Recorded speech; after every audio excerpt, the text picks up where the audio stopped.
is happening, people? It is Brian Alsruhe, neverstate.com, and it has been a while since I have put out a training video, so that is exactly what I'm gonna do today. My plan is to work up on something of the overhead press variation with leg drive. I would call it a push press, but those of you who know what a push press is will say that it's a jerk. But if I call it a jerk, then those of you who know what a jerk is will say it was a push press. And luckily, if you're a strongman, it is just called an overhead press. Everything kind of gets lumped together in strongman. We don't really care so much about being pretty, more about making sure that it gets there. So I'll be hitting you guys up between my sets, talking about how it's going for me.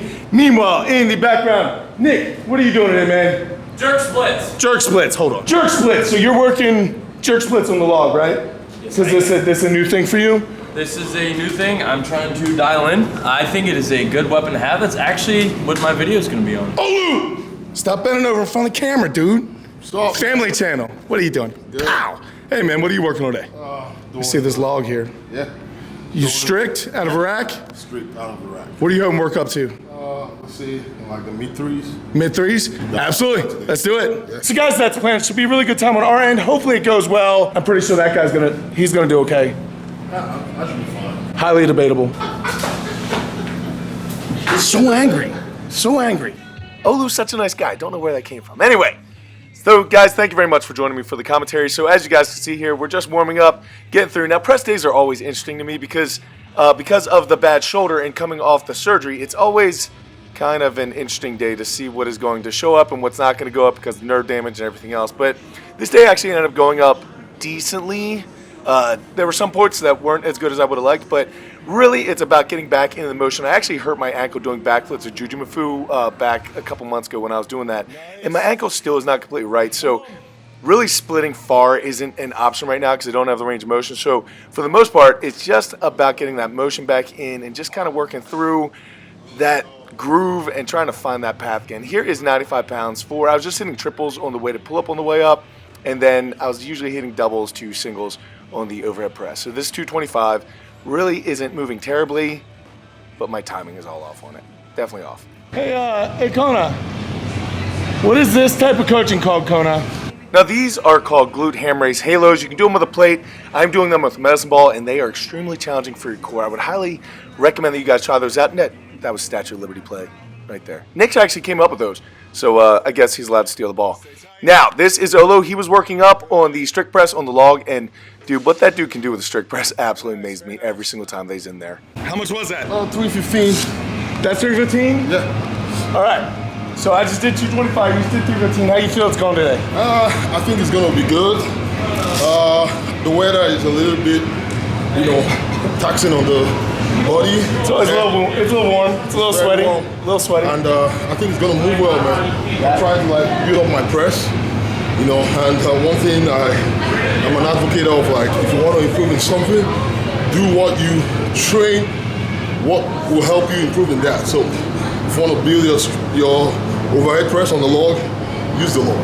Gotta use log for everything. Strict, for split jerk, for push press. Because you bringing the log out of the rack position, it's a different thing from you cleaning it and pressing it. I think it's harder. It's harder for me. I think it's harder to take it out of a rack. Yeah, It's like your body doesn't know what to do with the weight set. Exactly. But if you clean it, your body kind of has that time. Technically, your body is right there, ready for that press. But you bring it out, you just have to get it in the right, place it where it's supposed to be.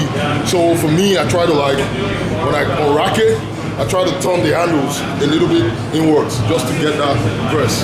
So I think it's going to be a good day. It's going to be a great day, man. Yeah, great day. Yeah, man. Here's Uncle Nick hitting a couple weighted pull-ups, and we've been using the weight vest and the plate carriers a lot more lately. It's actually been upping the intensity of our workouts a good bit. This is me with a chain around my waist at 110 pounds, hitting triples, and then my overhead press for this one was 275. So this is where I dropped down to singles just to start getting up in weight. All right, so 275 did not go terribly bad. It wasn't quite as fast as I'd like to be, but probably gonna jump 315 next to see how that goes. Really, overall, it's not feeling terrible. My footwork is definitely off. I've not done split jerks for quite a while, mainly because I hurt my ankle doing backflips with Juji, and my ankle still kind of hurts. So I'm not really able to split the way that I want to split, so it's kind of shallow, but it is good getting back into the motion to kind of get things through it. I dropped down to singles now, so hopefully we'll kind of see where I'm going to end up in the day. Really, the next set of 315 is going to tell me a lot as far as what the rest of the day is going to look like, but hopefully that goes well. I exactly know how we're going to find out, though. And here is Brother Olu hitting more overhead press. I think he topped out Actually, you know what you should do? You should go over to Alsruhe's channel because he put this workout up on his channel. So you should go over there, subscribe. You should also subscribe to Uncle Nick's channel. Guys, they're both my training partners. They put out awesome videos. So just going to take a quick second here and tell you guys you should be subscribed to them because definitely worth it. All right, dudes, how's split jerk going?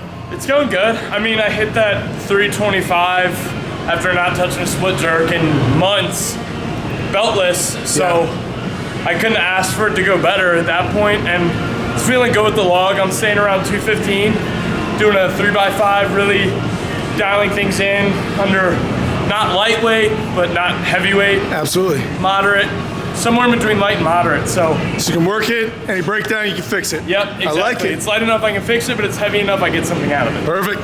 Thanks, man. All right, so 315 is on the bar, and I'm doing pull-ups with 130 pounds around my waist. Now, 315 used to be a weight where that was kind of the judgment for the day where I decided how I was going to go. Now 315 is something that I hope I survive. Wardrobe change number 2 for this workout.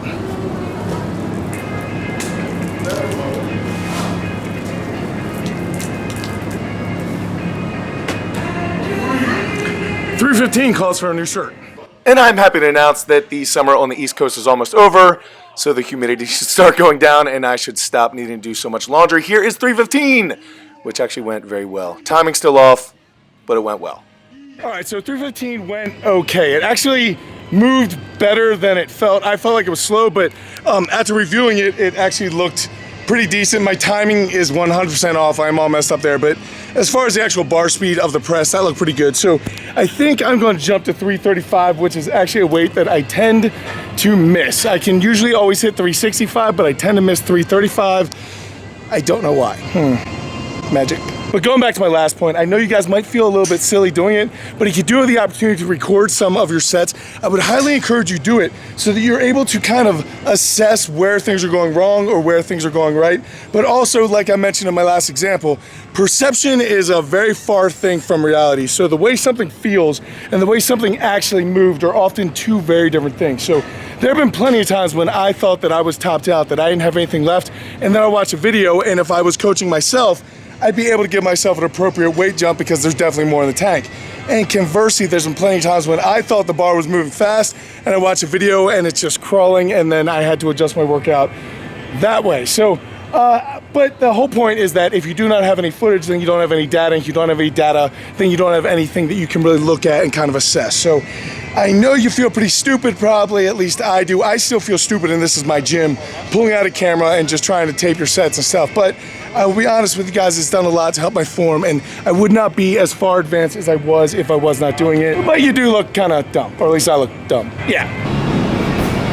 Good. Tight squeeze.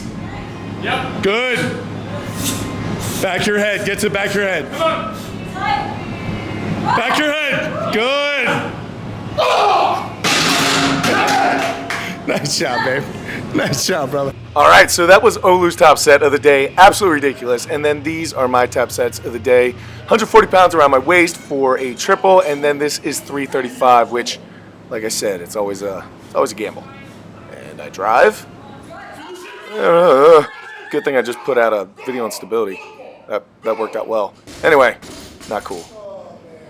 Yeah. But man, I'm sorry. All right, so 335 did not go well at all. That was really messed up. So that actually is a good bit lower than I actually wanted to go today, but that's how it goes sometimes, guys. Haven't been able to get my training in. There's tons of reasons why, but the bottom line is I did not get it done. But 335 for an ugly single is still not bad, I guess. But at least now I know that's where it is. Now that is actually a problem because that's a good bit below where I tested it out about a month after I was cleared. A month after I was cleared, I got 350. So getting 335 and struggling with it is very, very disappointing. But at the same time, I haven't been able to get my training in the way that I would like, and the puking thing has always been a problem. So body weight is currently struggling at like 223, 222 pounds. It's actually funny, I was looking at a competition I did just about a month ago to the day where I weighed in at 273 pounds. So a substantial amount of weight loss, and right now I'm struggling even to stay at 220. But we're gonna figure this puking thing out. Just trying to have fun while I'm training, trying to stay on top of the injuries, trying to just stay positive amongst all this going on. So it's gonna be good. It's not that big of a deal, guys. Gonna keep driving home right now. I need to move on to assistance. So for assistance, what I thought I'd do is stick the pins at my exact dead spot. So where the nerve damage is in my left arm, the bar sits right about my eye level. So I set the pins right there and then I push against it. Yes, the weight is much lighter than I'd like it to be. And yes, I am on the struggle bus pretty much the entire time. However, it is working exactly what I need to be working. If you guys stray away from the things that you're not good at, you're never gonna get better. So yeah, eating a bunch of humble pie, looking like a fool, but you gotta do what you gotta do to get better, and that's exactly what I'm going to do, no matter what that ends up looking like. So a lot of times I actually needed to reset on each rep of that pin press. It's work. All right, guys, so that's it. That's the end of the training video. I have absolutely no time. I got to get to coaching, change my shirt, and get right after it. But man, it was an okay day for me. I'm definitely happy, but I'm just happy to be working out, trying to get some stuff done, trying to just positively influence the injury, positively influence my life, catch my breath. But yeah, overall, it wasn't a terrible day. I especially like doing assistant stuff right now where I can just kind of grind and get after it. Doing 1 rep max stuff right now hasn't been going very well for me, and honestly, I don't have the nutrients in my body, so I keep hurting myself. I hurt myself or I miss them and then I get frustrated. So right now it's more about movement, but hitting 335 on overhead press was not bad. You guys saw a lot of Nick and Olu today as well. Make sure you guys are subscribed to their channel. Both guys do some instructional stuff as well as workout stuff. They're just awesome guys. My training partners, absolutely love them, so give them some love. I'm dying. So yeah, it's been an absolute blast, guys. Some cool things coming up. Juji Mafu will be here, I think, like a week. He'll be here pretty soon. Setting up the trip to Allen Thralls next month. So that should be coming up as far as collaborations. I have seminars coming up, of course, programs as always, and then what else? Something truly exciting. That's not even that. I have a BMA. That's not exciting at all. I don't know, people. I'm oxygen deprived and very tired. So anyway, guys, thanks so much for watching. I will catch up with you guys later in the week, but until I do, go out to something amazing in your lives. Keep working hard, people. Be nice to each other. And I'll see you then.